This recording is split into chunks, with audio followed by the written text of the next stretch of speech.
ہم ہمیشہ نعمتوں کو اپنی نیکیوں کا انعام سمجھتے ہیں اور مصیبتوں کو گناہوں کی سزا۔ اس دنیا میں جزا بہت کم ملتی ہے اور اس میں بھی امتحان ہوتا ہے۔ نعمت شکر کا امتحان ہی ہوتا ہے اور مصیبت صبر کا۔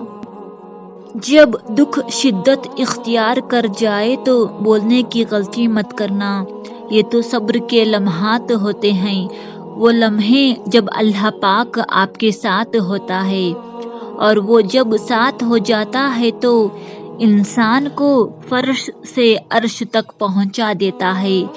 دیکھو یہ موقع گنوانے کا نہیں، سب کچھ پانے کا ہوتا ہے۔ بے شک زندگی میں بعض لمحے ایسے ہوتے ہیں جب آپ سے خود قرآن کریم نہیں پڑھا جاتا، اس وقت آپ کسی اور سے قرآن سننا چاہتے ہیں، آپ کا دل کرتا ہے کہ آپ کے سامنے کتاب اللہ پڑھتا جائے اور آپ روتے جائیں۔